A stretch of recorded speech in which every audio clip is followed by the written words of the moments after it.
Good. All right, we'll call this regular meeting of the Board of Finance to order. It is 7:21 p.m. on Wednesday, August 4th. Do you want us to do a roll call, Jill, or for the minutes? Yes. Okay, so all members, how about we do this? All members except for Bob Stachin are present, and Director Sullivan is on the phone as he had arranged with me ahead of time. So that is fine, and we have Jill in attendance as well as other esteemed members who will identify themselves as we do this. All right, comments from the public? Are there any comments from the public?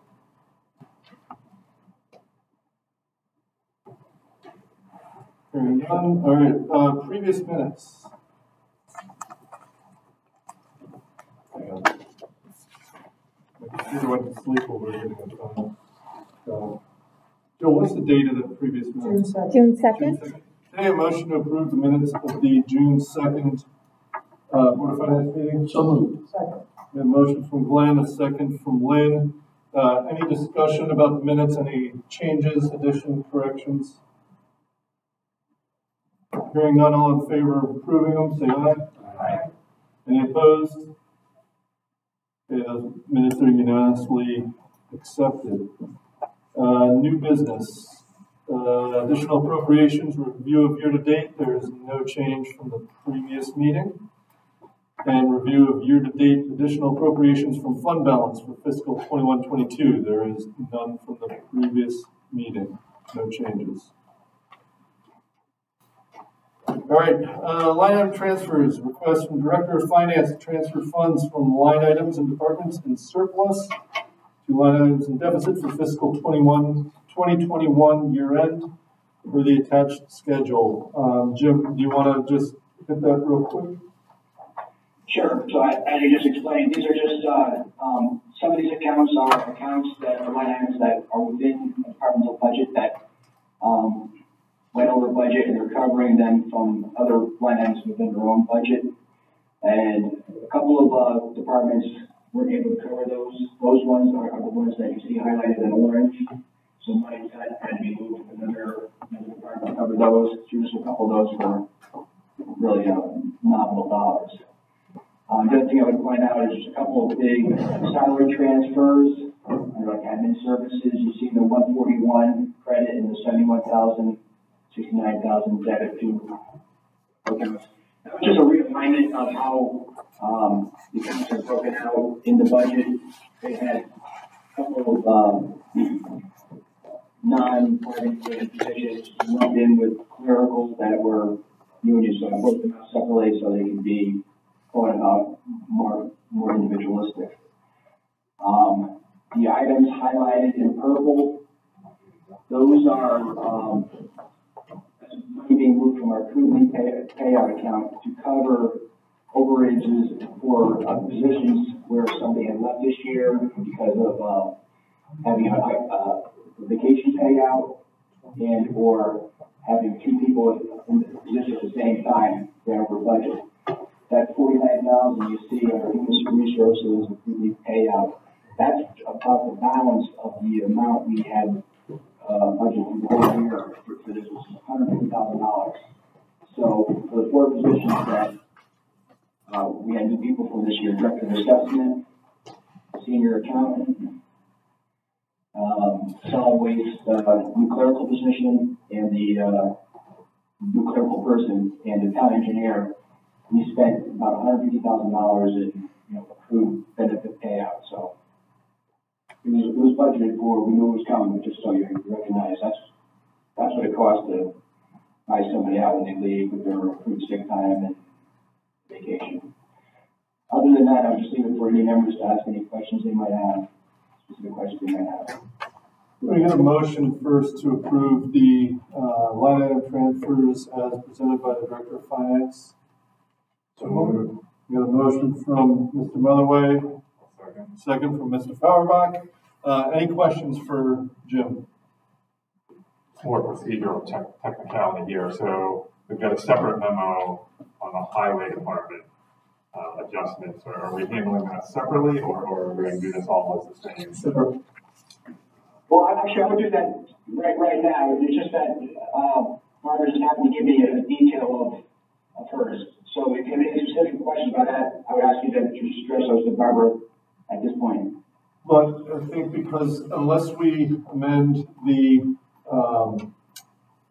agenda, we have to have a motion to amend the agenda to do it together, because they're listed separately on the agenda. So they're not listed. It's all, The later highway department agenda topics are not the fiscal year-end reconciliation items. correct, they're separate. Okay, all right. Got it.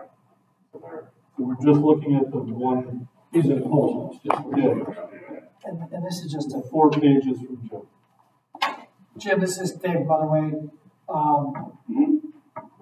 This is a standard process, right? Like at this point in the year, you do this, you have a series of accounts that have to be basically trued up and accounted for. And in this particular year, as I understand it, there was some personnel changes that led to some budgeted but not normal expenses. Is that what we're dealing with for the most part? Exactly. Okay. Exactly. But they were anticipated. Yep. They were budgeted for. So just moving the money that was budgeted in the human resources department to the departments that needed it. Great. Thank you. Cross-leveling accounts to achieve goals. One other question. One that I caught my attention a little bit was, maybe Barbara can help, is the snow removal labor. So it seemed like it was a lighter year, snow-wise, but I was a little surprised that one ran over budget. So, in total, the snow removal budget was actually $7,610 under for the entire line item. So labor, and what I write here, labor is impacted based upon the number of snow events and ice events. When we come in for snow events and ice events, unless it's a significant storm, we rely on the police to call us in. And so we make no judgment on when to come in. All we do is come when the police call us, and then clear the roads until they're determined safe. We've also accepted. This year we started, and last year we started plowing the high school parking lot. It was added to our plowing. The other thing that we've had to do this year is it takes us longer to plow the new elementary school parking lots because of all of the islands that they put in those lots. And so we actually have had to take members off and dedicate. I just did a Board of Education services and identified the manpower that we use to support the Board of Education. And we have 19 people that are dedicated, and 19 people that are in the highway department that go out and do snow removal, and 2 are dedicated now full time to the schools for plowing. And so those are some of the things. If we have equipment breakdowns, it will increase our time out there plowing, because now we have a truck down and we have people that are now covering different additional mileage. And so it's a combination. We have a minimum of 4-hour call-in. So if it snows, in accordance with the contract, it's a minimum of 4-hour call-in. So if we have ice on the road and we need to call in more than 4 people, the entire crew comes in, and we have a 4-hour call-in for the entire crew. All right, thanks. Any other questions from members? All in favor of the motion to approve these, please say aye. Aye. Any opposed? All right, that motion unanimously carries. Now, request from the Director of Public Works to transfer $20,000 from the WPCA SIP project to the Highway Department sewer pump station. Can I get a motion to approve the transfer of the $20,000 from as detailed in the agenda? So moved. Got a motion from Glenn, a second from Deb. Barbara, do you want to? Sure. Sure. So the wastewater collection system down at the garage is actually collected in a wet well. There are 2 pumps. So we have raw sewage that's collected in we have a 3,000 gallon wet well. And so our raw sewage is collected in this wet well. It's actually right outside the front door when you go into the garage, if you've ever come into our offices. And then that wet well contains 2 pumps that pump it through a force main up to town hall, because there's no wastewater line in Alpha Ave in front of us. So it gets pumped up to town hall, it gets pumped into a manhole, and then it's gravity fed out into the road where there's a wastewater collection system on Elm Street. So on July 12th, we had an alarm go off that a high water alarm saying that the pump, one of our pumps had turned off. When we went and looked at it, we had determined that the pumps were both original, and that one pump had half the hours on it than the pump that had just failed. What we suspect is that since it has half the hours and it was installed in 1996, we think about 10 years ago, the first pump failed.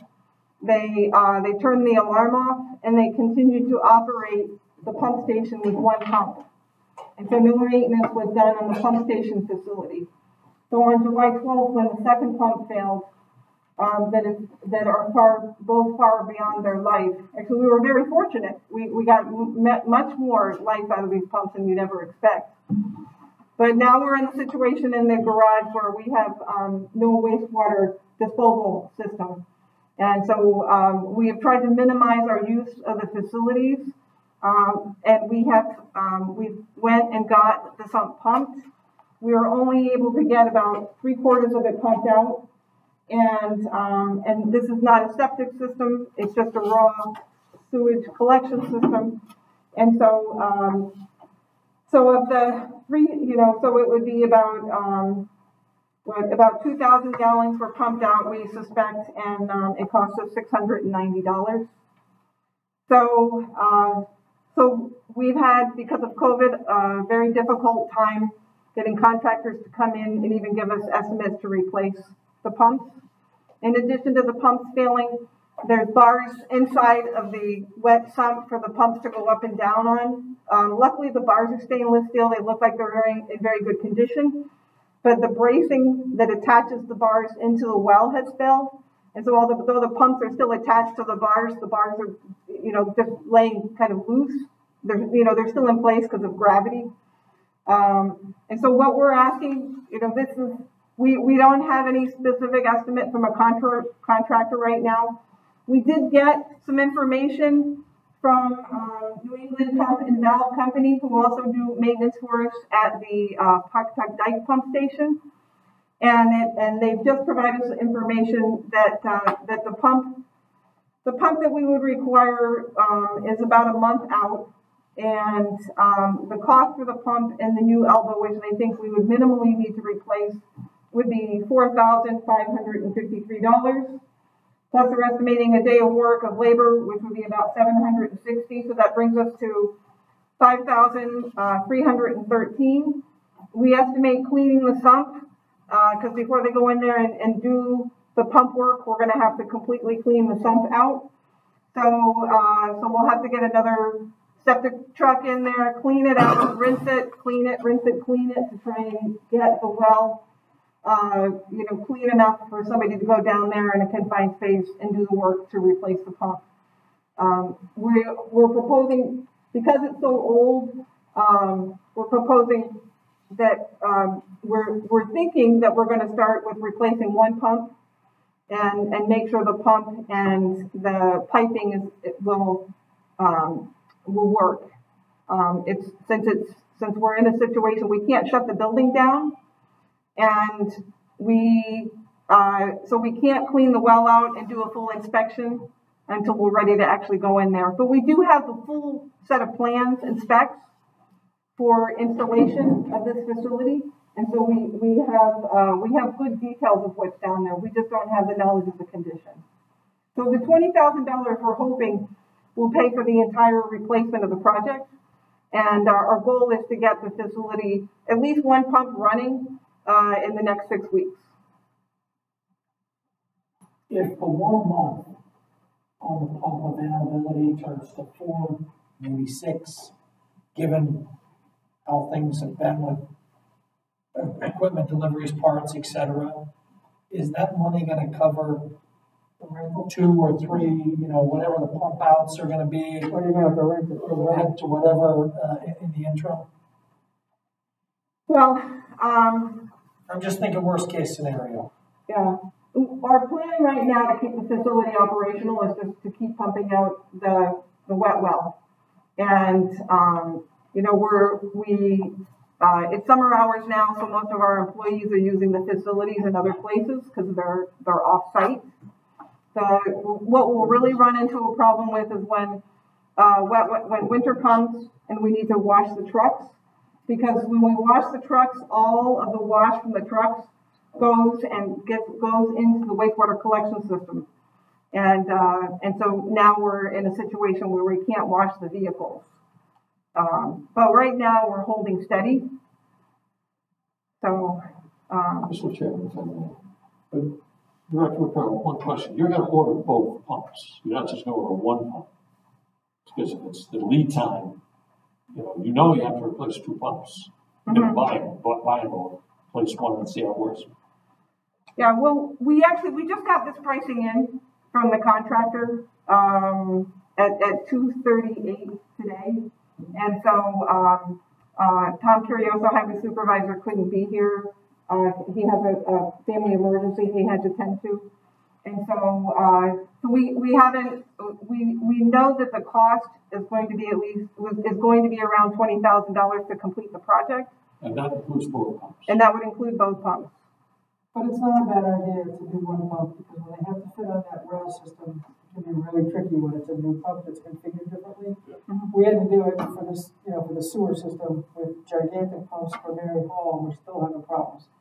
So I would encourage you, even though he's got plenty to do, is to whatever it is you're going to do down there, you should discuss the pros and cons with Doug Nettleton, because even though it's a smaller scale, our experiences are relevant to what you're going to have to do. Yeah, Doug came down and said, "This is not good. This is not good. This is not good." Well, from him, that means the sky's falling. So. And we were, and I can tell you too, Suez, an operator from Suez came down when it initially broke, and they went through it all with us, and they determined too that the pumps had failed. The pumps are drawing more voltage and so through that it appears that the pumps are jammed, and he looked at it and said, well, your pumps are too old. There's no reason to take them out and refurbish them or do anything with them. Just replace the pumps. They're shot. Yeah, because we did try and pull the power back on, try and put the pumps back on. And the pumps actually did slowly run, and then they clicked off. The whole thing shut off again. So we did try. We didn't just look in the hole and say it was broke. We did try and look at it and get it to run and figure out exactly what was going on before we pulled in an outside contractor to give us a price for replacement. So. Cost of the business. So I'll ask members this question is, do we want to approve the $20,000, or they just got the quotes this afternoon of one? Do we want to say that the sense of the board is that we want this project to be finished, but let's get a little more into the project before we allocate this, so we got more understood costs? Makes sense. I'm opening that up for discussion. The only, the question I would ask is if they need the money in current times to buy the pumps, up front. We're from other accounts. They can pull it from other accounts and do an internal transfer. So if we give Barbara a sense that money will be recouped, isn't that what the request is though? Isn't this just a line item transfer? From a SIP account, from the WPCA SIP account, which is the one that million that we're pulling off of, to put it directly into Barbara's account right now without knowing really what the costs are. Which could be a while. Which could be a while. We better start tallying all this. Exactly. So, Barbara, if we don't approve the transfer now, that doesn't, correct me if I'm wrong, that doesn't hinder you from affecting the changes, but we will need to get that in as soon as your costs are known. Yeah, and I can pull this money from my operations account. Actually, last year I asked you to increase it, and you did. But this is an example of how the facility is falling apart. And we were actually planning on using that money to replace some overhead doors in the building that are rusting through. And we've identified some other issues that need to be addressed when we've looked at safety items in the building. So, Can I make a suggestion? Go ahead. Can I suggest that you just approve 10,000 as we know that's what the pumps are going to cost? Well, we won't place the orders for both pumps at the same time. There's a lead time. But certainly you place the order. Works. Yeah, Lynn brings up a very good point because we face this in our operations. Something that was designed in 1996, the frames don't necessarily translate one-to-one to what you can get now. You may have to replace the rail system, you don't know yet. So. You may be just spaced a half an inch off, and all of a sudden you've got to replace the whole rail system. But So some more work is going to be done before we actually place the order for the pumps, is that what I'm hearing? no, we're going to see what Glenn was saying was that let's approve the money for both pumps now. What Lynn has said, and I concur with, is you should best do it one at a time because you will then know with the installation of one what you got to do for the second one, and there may be additional things you need to account for or efficiencies you realized from doing the first one. So you wouldn't want to do them concurrently, but you don't want to do them that far apart from each other as well. Well, yeah, because if you have to replace the rail system, it's a whole other thing. And if the pumps you're going to buy are off the shelf, they're going to be with their spec that. They're not going to necessarily match what was there before, right? They probably won't. They're probably going to be smaller and push the same amount of stuff, right? So we were holding down a $40,000 pump with chains. Because that's an engineering mess that we're sorting out. So this is a little thing. By comparison. But we want to make sure, my concern is when they pump down the well, what you really find and what is really there. And if they're clogged now, what is the current technology that needs to go down there? What is the current size configuration? Because everything since 96 has gotten smaller, more efficient, and doing the same amount of Well, work. the coatings on the interior of the pumps are better. I mean, that's all that kind of stuff. But you still should have two. I mean, Right. We keep falling into this trap. This is what we do every single time, and then we wind up with this. Yep. So I think what I'm getting the sense of the board is that we want both pumps replaced. Oh, yes, definitely. Yeah, and the only thing maybe just to ask is are there any huge inefficiencies of sequencing it rather than doing it at the same time? Like, I obviously don't know enough about this, but is it not that big a deal to go in a second time, or is there a huge labor savings? And You're sending someone into a contained space twice, so it is going to be, the labor's going to be a lot more. But it's the right thing to do versus doing them at the same time and doing them both wrong. Yeah. Yeah, but also the pump that'll be in there, the first one that gets in there will be able to do the pumping out of what's in there. Right? So, you're going to hose down the walls. And believe me, our sewer guys, I don't even know if they wear gloves. Well, We don't need to go into that. you kind of can't get sick from this. Too much information. So, yeah.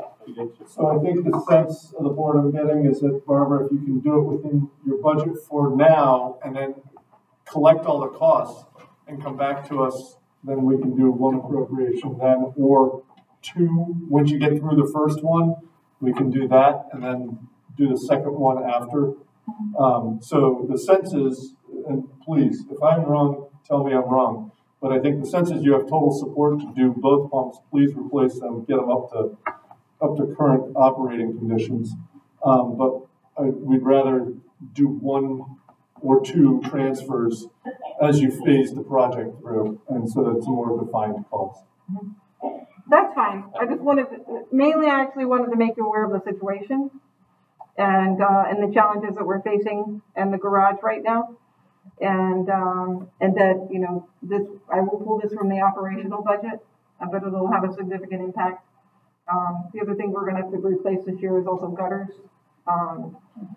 If you go back behind Town Hall and look at the new garage that was built, the complete gutter system on that building has failed. And so we're going to be doing some of those things that have just been left undone for several years. So. And Tam, just to clarify, you are saying though, don't permanently pull this from operations, come back. What I was about to say was, you are not pulling it from your operations permanently for this fiscal. We just want a firmly defined cost that we will then transfer that number back to so your operations budget will be exactly what you had coming into this fiscal It year. will make you whole. Yes. So, Because if it's more than 20, we want I'm more worried that it might be more than 20. It's gonna be, yes. So let's define the cost, but you have the support of the board to fix it, and we will then make sure, keep us up to date with how things are going, please, and then we'll make sure that you're whole for this project. Okay. The entire facility? Yeah. I don't know. It's old, never knew that. Old. Yeah. It's very old. We're also looking into, one of the things I'm gonna look into this winter is trying to move I have to get somebody to look at, we have a new garage which holds 8 trucks, and we have an old garage, which has 2 areas for repair. And the new garage has a much higher ceiling, and it's a much better space to do your maintenance work. And so I'm going to look into actually what alterations we could do to the new garage to move our mechanics over there and create a better workspace for them. The current workspace that our mechanics work in is very confined, and congested. And if you go into another public works facility around here, you'll see that, or even if you go get your car fixed and you see where they go and fix your car. They don't have small little garages where they fix your car. They have big open spaces where they put your car in. And also, I'd like to put our mechanics closer together so that they could work closer together and coordinate their efforts and be petitioned off. It also would be safer to have them right next to each other, and to be able to respond to needs of each other. And so it is. I'll look into that. I'll be here next month also. And the facility is very old. I think Danielle's going to brief you on our salt dome. But all right, let's stay focused on, we're wandering all over. We're going to stay focused on our motion here. All right. So we had a motion and a second. We've had discussion about it. Mr. Frischman, you made the motion. I did. Would you like to do anything about the motion? Well, I think we should probably amend the motion to make it a sense of the board rather than I'll withdraw the motion. And we have a sense of the board that when Director McCrone has achieved positive cost or accurate cost, she can bring us back with the right number and then we'll approve it. So I'll withdraw the motion. Thanks. Someone will withdraw a second. And then, Deb, can you withdraw your second? Thank you. All right. So now we're into the next item on the agenda. Request from the Director of Public Works to transfer $88,162 from the WPCA SIP project to the Town Hall roof project. Can I get a motion to approve that? Can I get a second? Barbara, I'll turn it right back to you. Okay.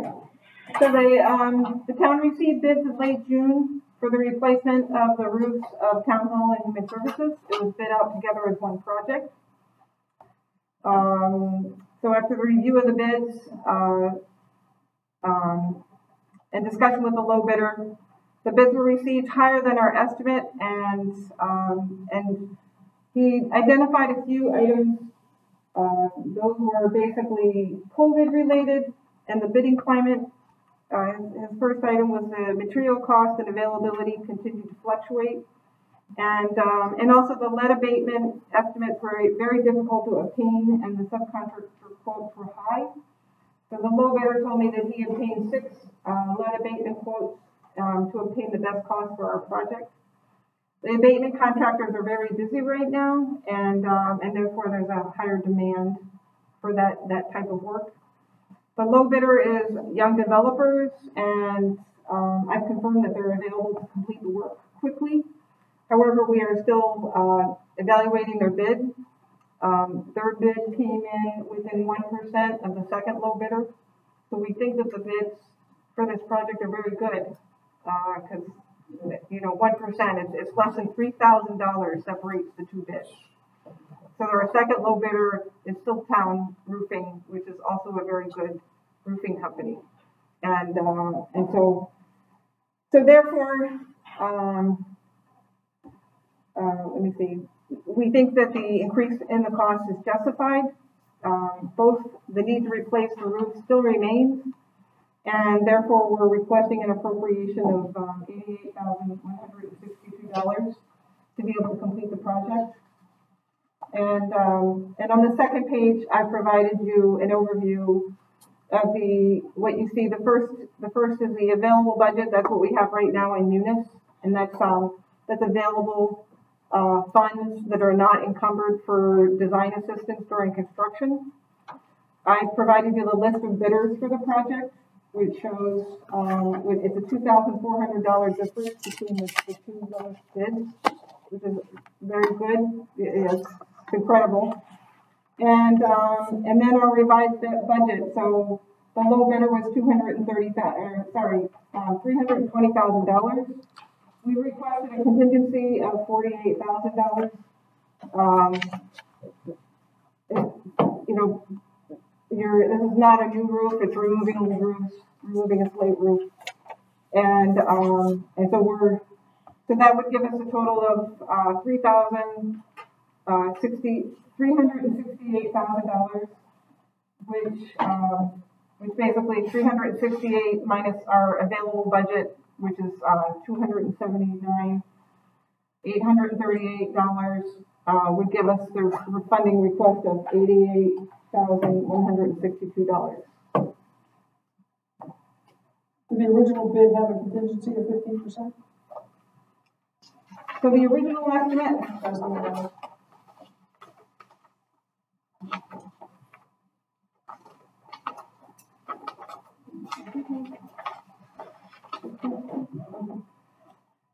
Yeah, the original estimate had a contingency for $15,000 or 15%. Sorry. But are you at the point where you've had these folks come in and really assess what exactly needs to be done? I mean, it seems like it's pretty specific here. I mean, in terms of what they're going to do, tearing out the plywood. I'm just wondering whether you still need such a large contingency at this juncture. If they've already determined they're stripping the roof, replacing all the plywood, replacing the gut. Is there something that's still out there that's a big unknown at this point? Well, there's a lot of things that are uncovered, and yeah, I mean, it's the original slate roof. That building has been leaking, I think, for the last 10 years. So we know we're not replacing a roof in Town Hall that hasn't had any leaks. I was actually just there on the 3rd floor looking up at the ceiling where we have a piece of plywood and there's more paint that's peeling off. And so I'm wondering if we have more water that's still infiltrating through the roof slowly that we can't see. And so when we know we've had water that's been coming through this roof now, I've been here 7.5 years and it's been leaking for the last 7.5 years, then there's a high potential of additional work that's going to be required when they pull the slate off. The same in Human Services, that roof has been leaking ever since I've been here. And we know that we've got some rot that we can see when we pull the ceiling tiles in one location. If we don't use the contingency, it goes back to the general fund. And so, when they do this work, it's going to be they expect to be able to do this work within 3 weeks. And so it'll be very difficult for us to be able to come back to you to request additional funding. And, so I'm just asking for the funding that'll allow us to expedite the project, not delay the work.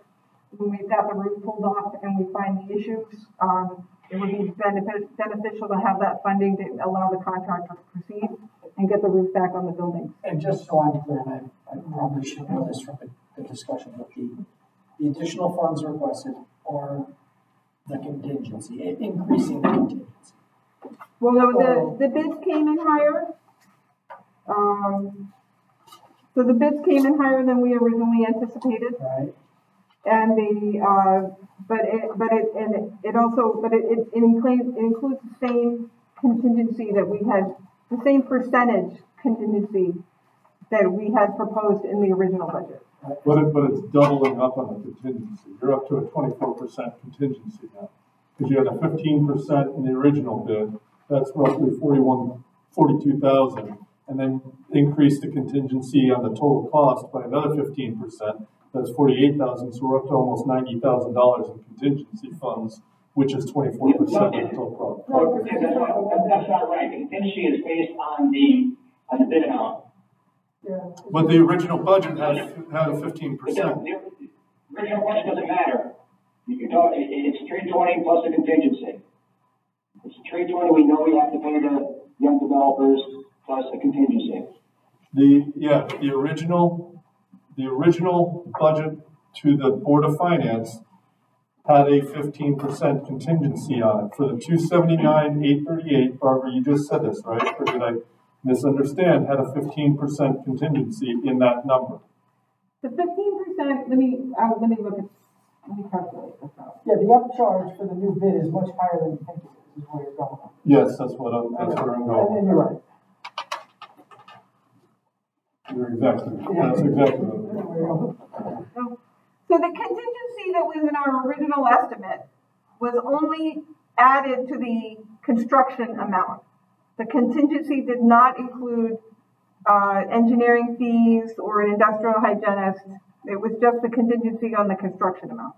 Correct, but what he's saying is if you compare the 320 before any contingency to the 85% roughly of the original amount that was sequestered for this, the jump to the 320 is much higher than you think. That's what he's trying to say. That's exactly what.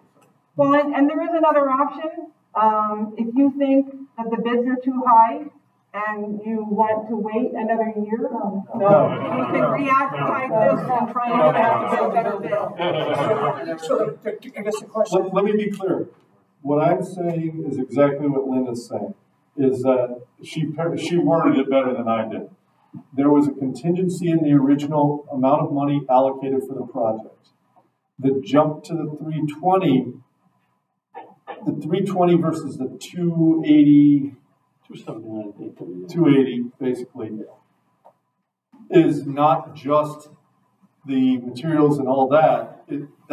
The jump is actually much bigger than the original project was estimated to be. I'm not arguing that.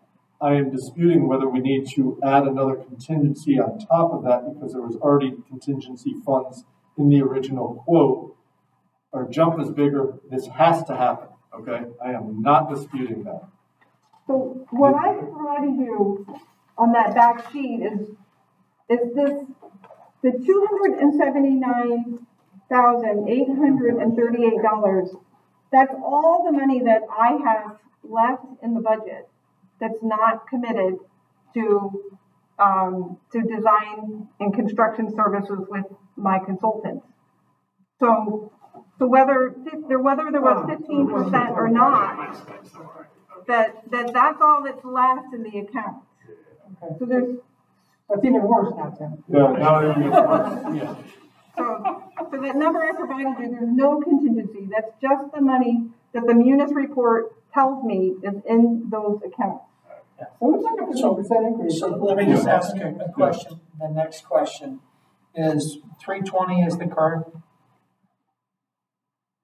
bid, and we're adding a 15% contingency on top of that. Yeah. What happens when we tear off this, ancient slate roof and we blow through the 15%? Then I'll have to come back here again. We don't do that.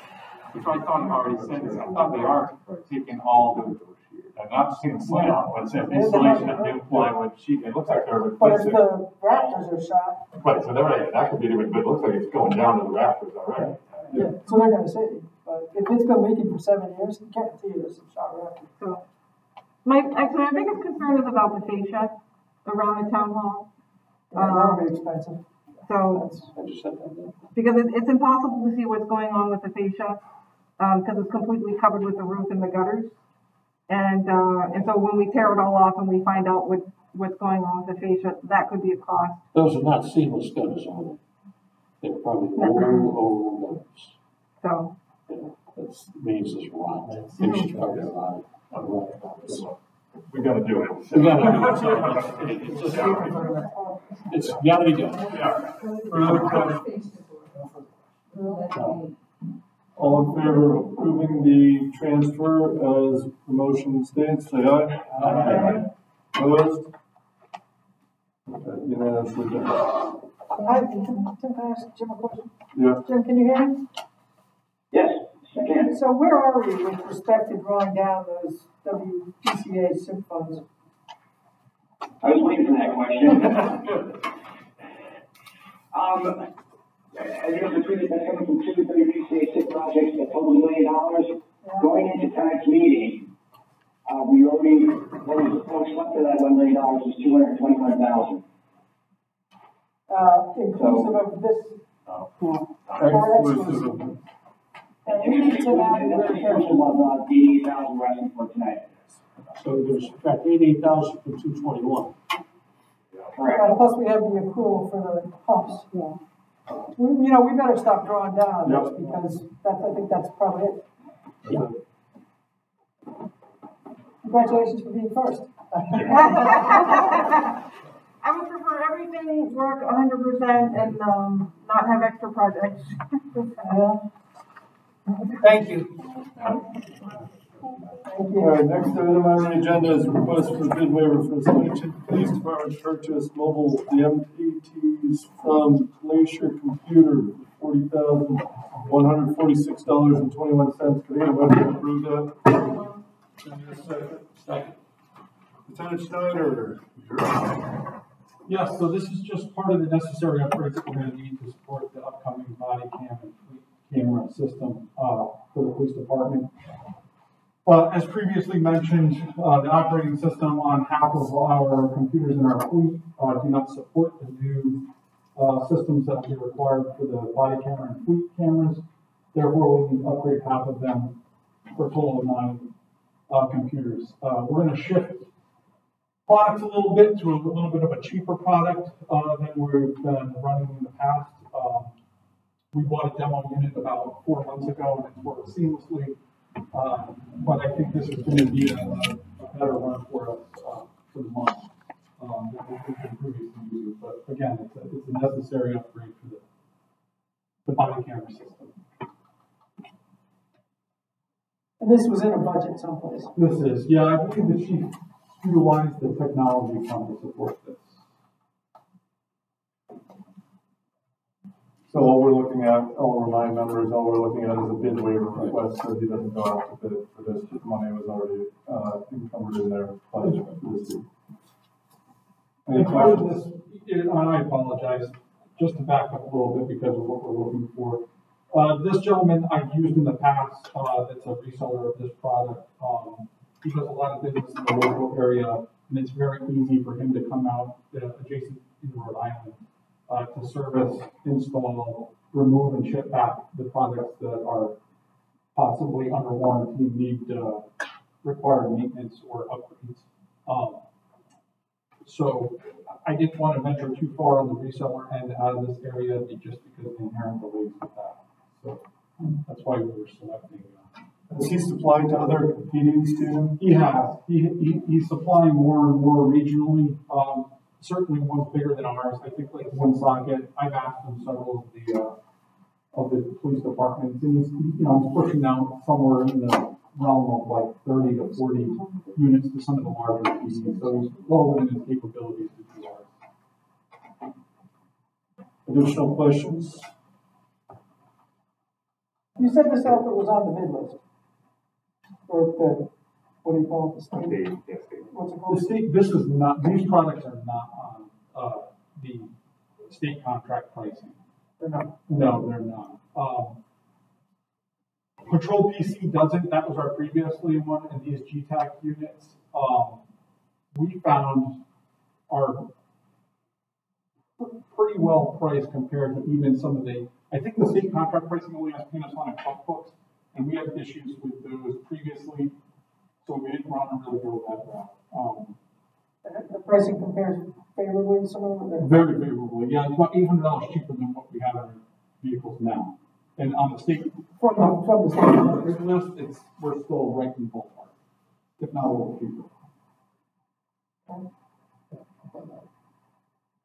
These things aren't cheap. No, per unit, holy moly. Yeah, they are very expensive. I will tell you that, the units that we're replacing about half of the fleet, are 10 years old now. So, by any stretch of the imagination, these computers are sitting in the hot sun baking all day, or being in the freezing cold, and they held up for 10 years, which most people find absolutely unbelievable, especially from bouncing around inside the car. And some of these costs, I hope to even bring down even further. The installation of the computer, I'm hoping when we buy new cars that half of those ones that we're going to be replacing, I'm going to do huge upgrades on them as well. But yes, they are expensive. I actually didn't think they were that expensive. Are they portable? Or are they? Well, yes, they're a tablet. We'd like to be able to take them out of the car. The problem that we're running into from an IT perspective is that we're going to have to run an internal modem to get them out of the car, which was a great goal. But now Axon cameras require an in-house Cradle Point modem, and they can't run simultaneously. So that eliminated that potential. So basically, they're fixing the car. They're fixing the car. They're in a docking station. If we needed to remove them, we could, but in reality, they're never going to. So this is a fixed price, even with the chip shortage, if they can't, you know. Yes, this is a price that he's locked into. Actually, the price increase already took place, but he said he would honor the quote from previously. So. Additional questions? No? All in favor of approving the bid waiver request as per the motion, say aye. Aye. Any opposed? That unanimously passes. Thank you, Lieutenant Schneider. Thank you.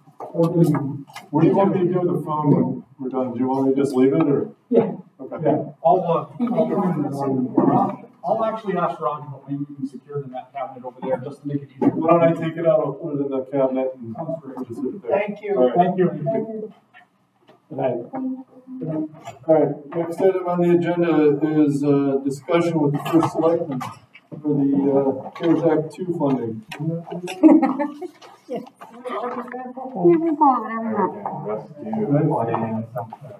sorry, I spent my entire water bottle on this, but they're all hands in the China on me. It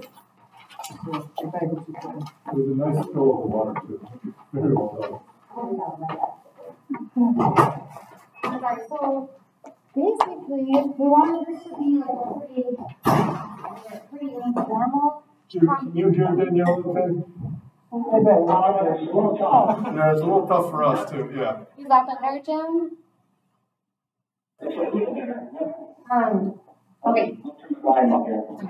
We wanted this to be an informal conversation today. I'll try and be as brief as I can and just give an overview of the 24 items that were kind of narrowed down to. But really, September is when we'd like to come back. That was for the email that Tim sent out to do basically. We have a lot of discretion, but talking with Jim, with the Board of Selectmen, with the town attorney, with the other towns, seeing what everybody's kind of doing their own approach. So we thought we'd follow basically a condensed budget process. Almost like the SIP part of the budget process. So the Board of Selectmen. Can I interrupt you for a second? Danielle says we decided to follow this. At the recommendation of the town attorney, then it was decided that following the budget process for how we're going to allocate the SIP money made the most sense. And as you read in the paper, some of the surrounding towns are now figuring that's the best way for them to do it as well. It provides the most public input, and it provides oversight by Board of Finance and requests by the Selectman's office as to how we're going to do all this. So following the budget process means like any other dollar spent. right. Like, Yeah. what we'll do is, so in September, like, I'll ask you, all the people who are kind of requesting this money, to come and do a brief presentation. You guys can ask questions. Then later in the month, we would do an actual public hearing, followed by deliberations, like you guys normally do at the very end of the budget process. And then eventually we'll do a town meeting in October. So that was our idea. Again, some towns are just having their mayors or second town councils just decide they're not going through this whole process. But again, in all this consideration, we thought it was best to be as transparent and as like collaborative among all of us, and then also to get the voters in on it. So not a referendum, but a town meeting. So it's a one-time gift. Yes, our one-time gift, which I know people have different views on, but we have been given this one-time gift of about $5.23 million. So essentially, in this kind of short write-up, I just tried to give a brief overview. You don't have to read through it now or ever if you want to, but just kind of what process that we went through to get here. Before you get here, can you just back up for me? Because I guess I don't know anything about this. I mean, I know what it is basically, but what are the allowed uses? Yes, okay, so in the first part, I did a very basic overview, but to say anybody who wants to sit between now and the first week of September to go through these things in more detail, I am absolutely happy to do that, or again, to put you in touch with certain people. The U.S. Treasury Department put out a longer guidance. It's still considered an interim guidance. They still haven't put out the final guidance. But CCM, the Connecticut Conference of Municipalities, and a few other groups have put out these guides, and they've been asking Treasury a lot of questions on our behalf. So there's certain things if you want to ask we know aren't allowed, but just to give you an overview, the allowed uses really are summed up as helping businesses and nonprofits or those disproportionately impacted by COVID. So that's kind of one category. Another very specific category is water, sewer, and broadband. And water does include drainage, stormwater, but it cannot include things like bridges or roads, because I think that's coming in later in the infrastructure plan. So they were very specific on that. Where we've gotten some questions, and in case you guys get questions, why can't we use it on a park? Lots of people have been asking us that, ranging from Boathouse Park to acquiring a circus lot, which I would love to spend the money on, but all these questions. And basically our interpretation in consultation with others is the guidance only lets you use it on parks if you're a distressed municipality. So like you're in a census tract. So like Norwich is building like $1 million park. We couldn't do that in Stonington, in my opinion. The other thing, and Jim can weigh in on this too, is they're not going to let you can't like submit a project ahead of time and get like a pre-approval. You just get audited. So we want to lean on the side of caution for the projects that we're picking that we feel pretty certain are going to be approved. The one caveat that I will put out there is of the 5.2 million, 1.9 million of that, we do have more discretion on. It can go to general government uses because it's basically a calculation of 2 years ago budget, what we cut out of it, based on the calculation that they provided us that Jim did. So don't worry, it wasn't me. So that is where I can talk to them. We did put certain items in kind of that area, but that's the only place where we can have a little more flexibility. And that's why we're seeing, like I thought you said, we can't do roads, yes, bridges, exactly. but I'm seeing paving. Paving, so that would be part of that 1.9 million, which I didn't get all the way up to because we did want to leave some buffer on that in case they're like, no, that isn't, we could say, well, that's over here. But exactly, and then I think they had a lot of heavy focus on human services angles. So how do you help people who are lower income, mental health issues, housing issues? So there was a heavy focus on that also. But again, happy to sit. I don't want to take up your guys' all night, but to go in more detail, or as you look at this, or if you read through the guidance and have questions, or if you disagree on some areas, happy to talk more. And I'll just reiterate, this is not a final thing. This is the opening. Yeah, this is the first start one. of the discussion. So Danielle and I have been talking, to say extensively on this would be an understatement. And she's been talking extensively with everyone else who hears any group in the region hears, oh, you're getting money? Well, I need money. So the asks are huge. And I think Danielle has done a very good job, and June and the other selectmen who are acting together have done a very good job of trying to come up with an opening, paring down of where they think things ought to go. This could easily double. but we don't have that money. Yeah. So, This is already like, this was, again, like, we tried to treat it sort of like a SIP, so kind of the first time I presented something, we already kind of narrowed down from where some things were. Also, even in just this column, I tried to give you, even from our Board of Selectmen meeting, some things changed a bit, so I've even reduced some things that, I mean, I don't necessarily want to see them reduced, but knowing they have to, so these are just some suggestions. But yeah, again, like, this is a starting point for the conversation, really want your guys' input. And also really would like to spend the next month meeting and talking with you guys, or if there are questions that aren't for me, if it's for the police, or if it's for the Southeastern Connecticut Cultural Coalition, you know, any of these people are happy to sit down with you, so that way the September meeting is informative, but you're already going into it prepared. yeah, can you say what CCOG is? Because I never remember. Yes, the Southeastern Council of Governments. Yeah. Madam Select, if we're gonna treat this as a normal budget item, that means you're gonna submit these to us, we're gonna deliberate, we're gonna adjust them to the point where we feel comfortable sending it back to you. We'll send it back to you and then go to the voters, am I correct? Yeah. I wanna make sure. So, I mean, again, like the budget, I would hope this is a collaborative process that we're working together on. I think that's how we end up with a better result, but yeah. We already have a bottom line number we know.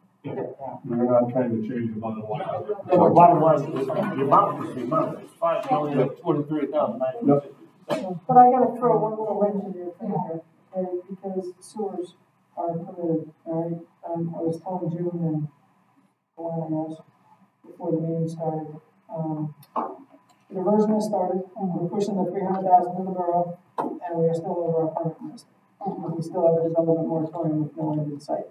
So since money is fungible, and this is good for 2024, if we are pushed into having to do a facilities plan or make the decision to forego additives to the grant list and whatnot, a lot of these things are super nice, but we might be looking at $100 million bill coming up in the next 10 years. And so if there's a way to make use of a big chunk of this cleverly prior to 2024, it might be in every taxpayer's interest to really do that. One thing I do want to say, I've talked with Doug extensively, I think he's my least favorite person at town hall, and we can talk about it, but what we did talk about is just because we did do the $10 million sewer bond, and this does have to go to voters at the end, I think putting too much more into sewers again with the $5 million that we've been given. We tell them we can't, the 14 people who are waiting to build can't, there's that. Yeah. Okay, so this stuff eats the grand list, the other stuff adds to it. So, those are just decisions we gotta make. Yeah, they're decisions we have to make, but I think it's hard that we were saying one of the people on the list is the Toll Brothers, a bunch of single family houses.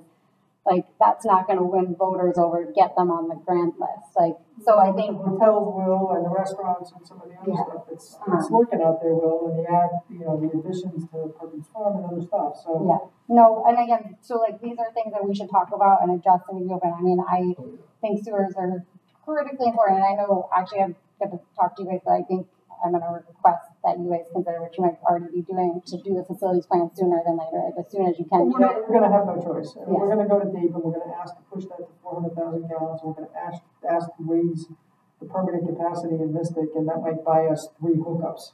Okay, or we might get lucky where maybe I don't feel too lucky this year personally, but we might get lucky and we might find a collapsed pipe or something like that that's feeding all this gallonage that we can't otherwise understand. But I don't think so. I think it's going to be purely a function of groundwater, which means we're going to be knocking on. So here's how this is going to go politically, because if that's the case for us, we're going to be doing smoke testing, knocking on doors, and making people disconnect their sump pumps. That's not going to play well, right? And then not having people be able to hook up for new developments and whatnot is not going to play well either. So I don't want to be a killjoy. I'm not sticking a pin in anyone's balloon. However, I put that out there because not everyone is aware of it. So he's laughing because I'm always the killjoy. I'm not trying to be that. We need to It's like rosy picture. That's why she loves Doug. we face the reality, and it's good. So let's circle back on keeping that in mind on the sewer number, and that. Well, just be aware that we got a problem. Yeah. A big one. Yeah, I think I heard you say that wastewater. Stormwater. And sewer, yeah. And sewer are in scope. Yeah. Okay, might be a way to help us. But parks are not. I should Right, because we're not a distressed community. We're more census tract. And do we have an understanding of what our wastewater projects are? I mean, you know, or For they just, stormwater or for, Yeah. yes, Yeah. yeah, so, yeah, and if you want, I'll do a really, really quick overview, and then if you guys have ones you wanna dive into now or over time, but basically just to say, so the two HVACs are things we pulled out of last year's SIP, they have to happen.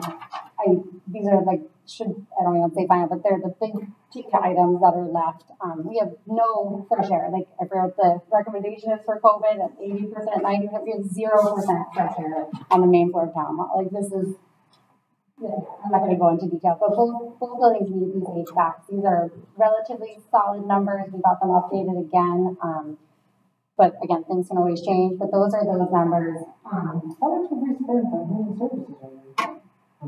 We did since I've been here, we've only done the roof. We did something when I was on the board with the boilers. We haven't done anything else? No. We always were talking about it. It's been presented, we did some of the controls. Yeah, I remember that, but there's always like this lurking number of $100,000 sitting out there for me. It's always sort of like a placeholder, and that's ballooned at 340. These are more accurate, actual, like, informal, not bids, we didn't bid it out, but for people that work for the town, with the town, to try and get us more solid numbers for this exercise.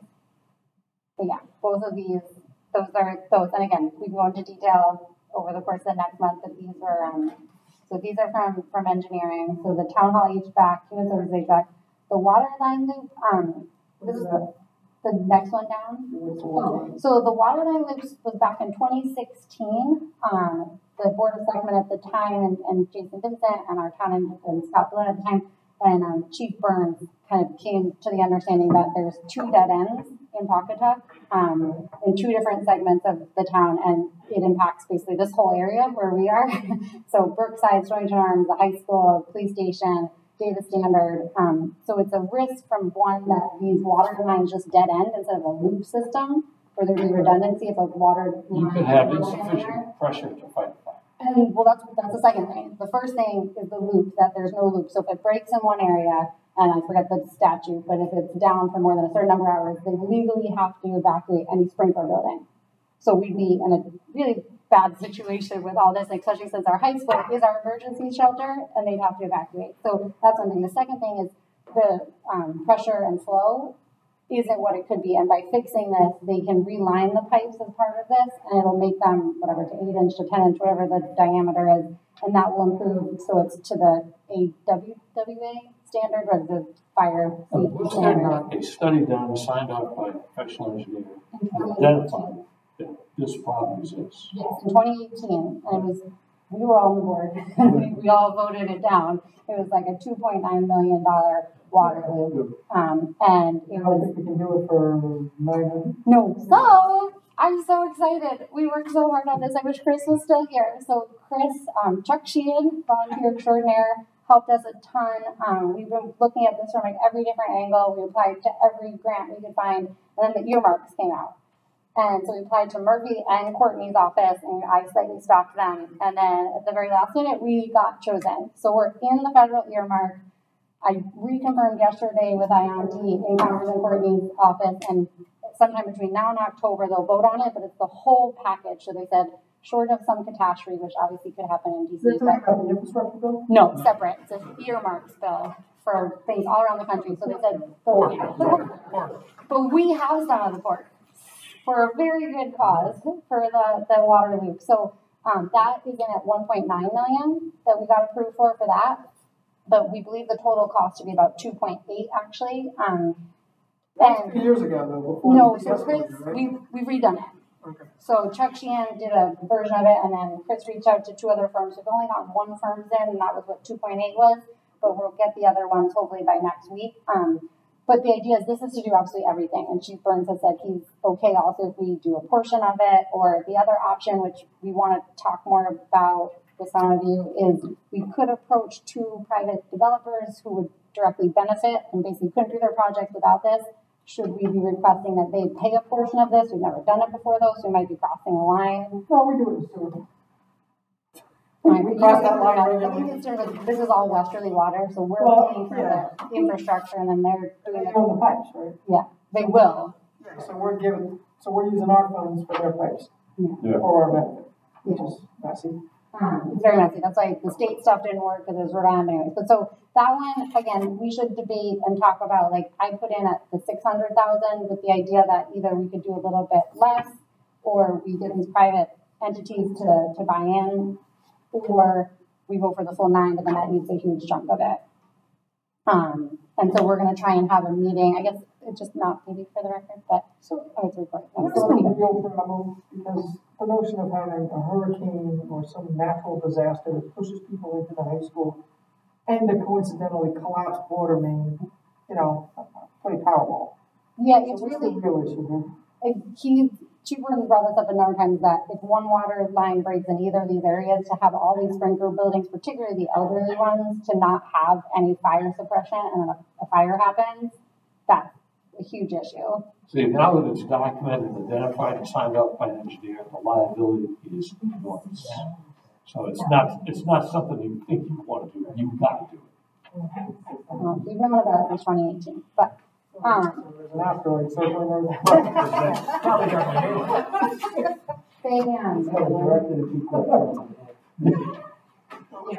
Basically, yeah, it's like it's partially the flow and pressure, but it's also the chances of a water line break happening, and then these sprinkler buildings not having their sprinklers, their fire safety system. Well, the biggest thing to me you said to commend it is the 1.9 million. It's just another freebie from PC.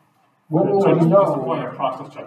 We probably, are we going to debate all these now? Or No, we're already too far down the road. I just wanted to, give you guys like a little taster, and then we could go into more detail, like I said, in a one-on-one meeting, or to bring in the person or experts behind these. Glad to answer your question. I said, so they're going to be voting on the bill sometime between now and they said the latest October. Then again, they said, short of a catastrophe happening, they can't see how this wouldn't pass. It's kind of slated to go through, but things happen. When you, are we gonna see this thing again? Oh, yeah. We're gonna see this thing again, right? So can you highlight what will be an ongoing expense? Yes. Like Yes. healthcare subsidies and whatnot, because I'm gonna be committing to it forever. I can tell you that now, but I will. And this is the other thing. So I wanted to just do a really quick, and I'll speed up so Tim's gonna give me the. But I have These are the Emmys, I have an the music's coming on. 80% done little booklet that I'll give to you guys next week. But I wanted to get your input first and what other questions you ask, and I'll try and do just a half a page, max a page on each one of these. Hey, sorry, the other quick question too. Also, can you flag which ones are in that special 1.9 million account? Yeah, I've done that for you guys. I didn't do it here. So I'm done. Yeah. So really quickly, just to say, so the fourth district voting hall and the town hall are partially paving but partially drainage. So that's why it would be covered. These two stood out to me because they are SIP items that you really need to happen, and they're expensive. Well, particularly the town hall one is expensive. And if we do it with this money, because we're doing the drainage at the same time, we get it covered. So these are two that I would suspect would show up in our SIP for next year. So that was part of the reason. They're also part of this MS4 permit, 5-year permit. We need to start doing these municipal buildings. So again, it's kind of getting ahead of things that would be in our SIP. But again, can share more detail on that. The paving, we cut $440,000 out of the budget for paving 2 years ago. So I had wanted the $500,000, but with the other costs, I decreased it. But that's just so you guys know that. The salt dome, I forgot my literally bag of rocks that I have in the office that they brought me, but the salt dome has beyond reached its useful life, and it is chunking off things of concrete about this big out of the ceiling and the sides and the flooring. It's disintegrating into itself. Is that thing at the town garage? Yeah, it's where they store all the salt for the road. So this is pretty essential, and it's expensive. They said by next week we should have a more firm number, but they think the 600 is about what it'll be. And it's already beyond its useful life. It's I won't go into details. It's dangerous. It's dangerous. Yeah, it's dangerous even till it was. So that's a big one. The sewer, I talked to Doug, and he had just asked me to put in for the next phase of the I&I to cover the 150, what he thought the state wouldn't be covering or reimbursing. But we can talk more about the sewer. You're going line by line for everyone, because I'm going to throw you out of the meeting. Okay. When's the next meeting? Our next meeting is Wednesday, correct? No, yours is September, right? Yeah, I thought it was September. It's the one where I do the big, this is Yeah, the informal. so it's not till September. Okay, all right, sorry. And then we have another meeting in September for a deliberation of this, correct. Okay. So this was supposed to just be an opening overview. I'm just going to tell you the ones I'm most excited about. Then. No, I just want to get to this one. So the Inclusive Housing Fund is probably the one that I feel the most strongly about, and I'm happy to sit down and talk to people in person, in depth about this. But I think this could be really amazing for the town, and in summary, it would help people who have a lower income or could be landlords that rent to lower income to improve things in the home. So it could be windows, roof repairs. In exchange for the loan, they take out a second mortgage. That house then is deeded affordable, account for our affordable housing numbers. There's an external consultant nonprofit that does this in London. So they would take on a huge part of the liability for us and essentially almost run the program in conjunction with Human Services. But this would be a revolving loan, and then over time, as they pay it back, it could come in. The town of Stonington actually had this a very long time ago through a program that went away. And I can go into more detail later, but that one is a huge one. I just see a ton of benefits that ripple across the whole community. The others, again, I'll just let you guys go into. The only thing in here that would be ongoing, all of these are meant to be just a one-time payment. The only one in here that's ongoing is the dispatch. So that we talked with Lieutenant Schneider and Chief. Where's dispatch? Oh, it's all the way at the bottom. It's in the black, so you can't. What's the designation of the blacks? It's just, I had color coding. Oh, I got it. Okay, sorry. Black and white version, sorry. So that idea of that would almost be like a pilot. They would hire someone on a contract for a year.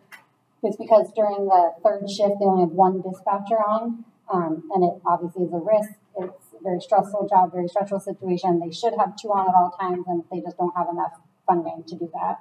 So they wanted to potentially have the third one on there, be able to show improved call time, action, response times, and be able to say, do we really need that? There's also a chance people are retiring or leaving, and it's also a training opportunity if we did have to even just go back to one. What is Alice? Alice is another, this one would be like a subsidy, again, just for 1 year. It stands for, I have to look at it, it's a state acronym. So basically lower income households, it could be seniors, families, anybody. So this would be for, what's proposed here would be for families to get either $100 to $200 a month stipend for 12 months to help people kind of get off on their feet. So it's like one of those categories in there. We can really just stop this when we don't have the money again? I mean, these are things that bother me about this, because everything would be said, like, for the grant program or for this, it'd be like, this is a one-time payment to you for help with this because of COVID.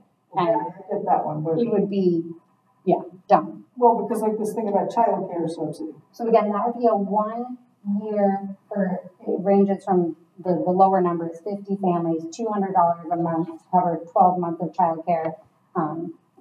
And again, it would be the letter, the program through Human Services. They'd have to sign up. They'd have to sign an understanding that says this is for 12 months every month here, and the daycare would be getting the money to offset their childcare expenses. And when the 13th month rolls around and the kids are still breathing, what happens? So we already have some scholarship programs but there's just more need now. But that would be, it'd be to help offset the 1 year. I understand the intent, I worry about the reality, but. Yeah. Why is lead plate on here? Because we paid them a Because stipend. again, with all these funds, like they came to us last time, they don't get any money from state, federal, anybody. They say the health We district. pay them. We're They paying say to your, for they them. say go to your local municipality and ask for funding. And again, like we did last time when we got the last allocation through the CARES, they've done more work during this pandemic than almost anybody I can think of. I mean, they've been down and out. Yeah. So this is what they're asking from every single one of their municipalities. Exactly the same amount? The percentage, it's a percentage of their allocation. Okay. All right, well, this is what, Can I say something? I'm on the board. I'm on the legislative board. So they haven't increased, they increased what they charge each municipality per resident, across the board, but they've hired more people, They've gone through reserve funds. They have been working 24/7, like every single staff member, all through this COVID. And this is just really to help get Ledge Light back on their feet with their reserve funds and to help pay some of the expenses that they didn't get through any of the care grants or anything else. So it's just a one-time to We have to get more information on all of these, because we can't, I mean, No, that was the intent. Okay, That's all. yeah. Straight down the rabbit hole. This is supposed to be a, here's your number, here's the first things, more details to come, more info to come, much that it does in the budget. You'll get more I explanation. think it's helpful, like the questions like Lynn just asked, for example, like how can you show us or be certain that when month 13 comes along and somebody's begging or 20 people are begging to stay on it, or so we can preempt some of those things or think some things through further, or maybe some of these things have to come off or get moved around. So these questions are helpful now to like find. So this was exactly the intent, was get an opening discussion, helps Danielle and them understand what information they're gonna present in a month from now. Encourage all of us to go sit with Danielle as you've gone through this and say, okay, I got questions about this, and it'll help them craft how they're gonna do it for our next meeting in September. The school people get their own? Yes. No, that's what They do. that was actually where I was going, process-wise, while we're talking process. Are we gonna have the Board of Ed at some point in time come talk to us They're about? doing their own process and. So they have nothing to do with us? Well, but it would be nice, again, in the spirit of collaboration, at some point in time, again, I can appreciate maybe it's not for approval, but from a collaborative perspective, it would be useful to understand that. I mean, it's a couple $1 million, right? Tim and Glenn want to talk with Frank. Yeah. Well, because if they go and they squander it, from our point of view, we're just not gonna give them something else. That's right. So they would be smart to come discuss it with us. And I think, like, again, from the brief conversation with, like, Peter, like, they are trying to go through the SIP, and I know Tim's been talking with Frank, like, they do it, but I do agree with Mike, like we said, we're going above and beyond. Like, we don't have to do this, we're choosing to do this because we think it's the right thing to do. I think it'd be helpful if they did it too, and there is one item on here, this Child and Family Stonington office, that I would really like them to chip in on, and I don't know if we're gonna get that, but that's one that should We be a do sure. have the biggest stick, $38 million worth, That's right. so, But, if we could just make the request, I would, it'd be helpful to understand what they're planning to do with that. yeah. Well, yeah, and they should understand that, again, money is fungible, so it is intertwined with what we do in the next budget, right? And so it would behoove them to comprehend that. Well, and I think to anyone who's been watching what they're doing, I'm not here to defend the Board of Education, but they have a whole group that is meeting, discussing how are they going to spend that funding, what is it going towards. So they do have a BEARS, I think is what it's called. BEARS, we're the Stonington Bears, and there's an acronym that they're made out of it to do that. So it is, they're publicly meeting, it is a public group. And what I'm gonna be doing is trying to reach out to the Board of Ed Chair to make sure we can get a Board of Finance liaison onto that group, so that we can collaboratively look at this. That'd be really good. I'll And call the chairman. the only last thing I say is, I will try and get, like I said, start two guys either this weekend or early next week. But is for the different segments, I'll try and put a point person. I would, in addition to, I'm always happy to talk, but if there's a different point person for a certain thing, definitely talk to them. That way, they might just be helpful because we are really condensing the budget process. So that way, we're all just more prepared for the September meeting, and it would be helpful, I think. But I'm happy to go through everything with anybody in excruciating detail.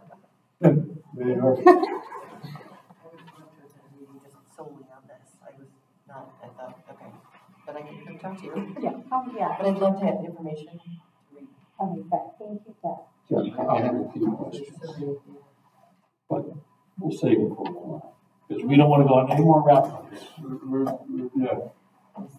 Well, if it'll help prepare for September, ask now. Yeah, that's what I was But I thinking. don't know enough about this. The problem is, there's a lack of concrete information, so it'd be a give and take, it'd be 3 hours.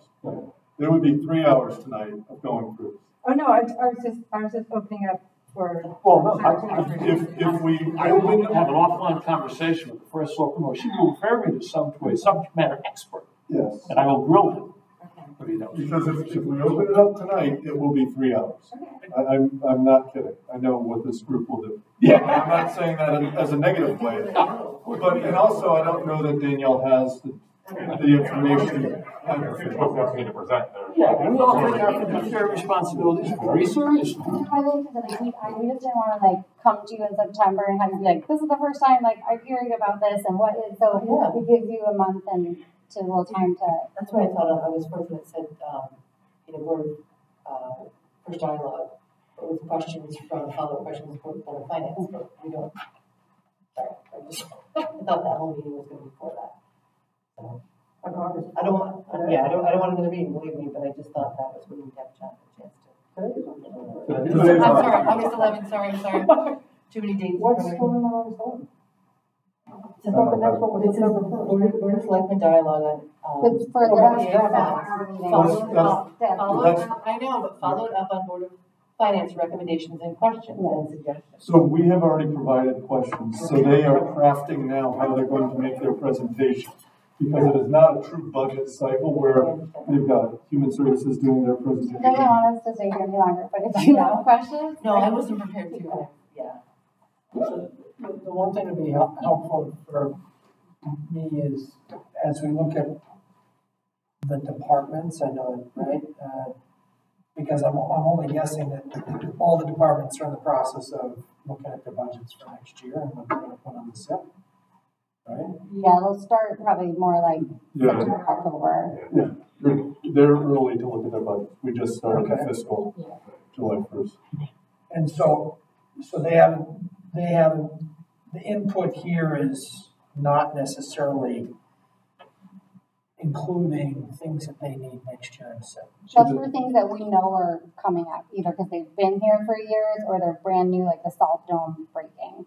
So things like that, or Chief Stewart recognizing something that's in here now that he knows will be in the SIP next year. So like we have met with every department, we've been asking for these things, for them to think ahead that fits the very kind of specific rules here.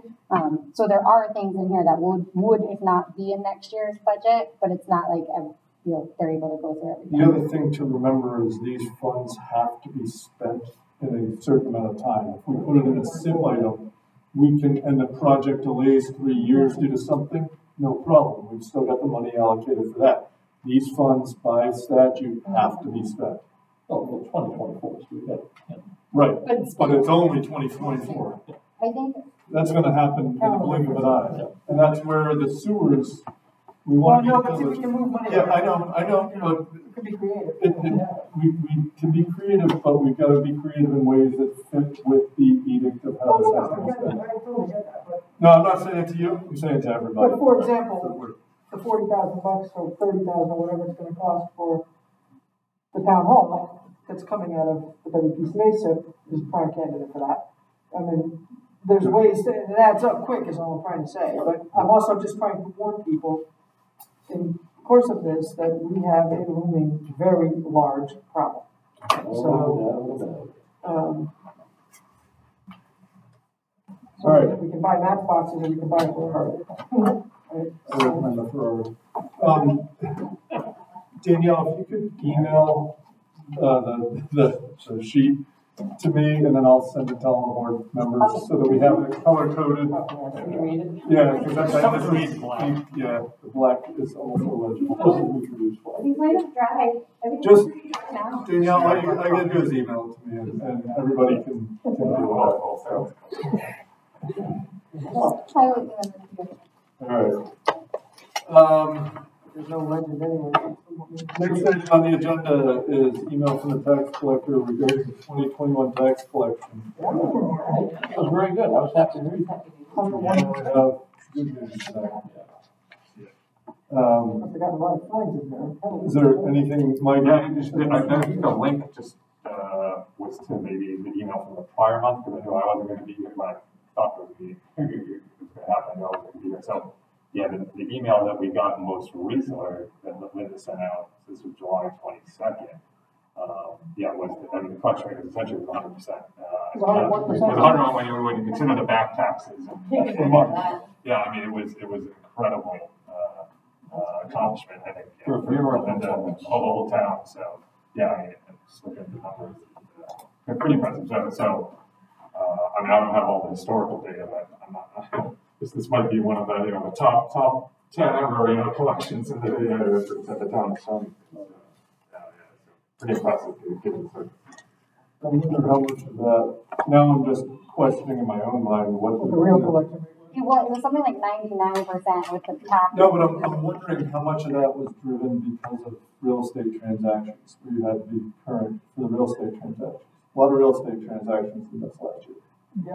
All the Interesting. please. Yeah. I'm just wondering. No, you have to be flush to. Yeah. Definitely, may as well not even exist. Anyway. Lots of refis and lots of. Yeah, lots of refunds. Yeah. I did it. So I can't go to college as you do, yeah. Liaison report. Are there any, I just open up to anyone who has a liaison report. And plus this list them all. You heard mine. We heard Lynn's flowers and daisies. Right now, it's reports. The one thing I will say, as I am the liaison for the Board of Finance for the Roadhouse Committee, kudos to Deb Downey and everyone who worked on the grant application for the Brownfield. We got it. The town got it. It was a huge win for the town. And the project now is got legs and running again. We were waiting on that money from the state, and it is coming through, so we're rolling again. So that's a great thing. Having no other business before the board, I'll entertain a motion to adjourn. So moved.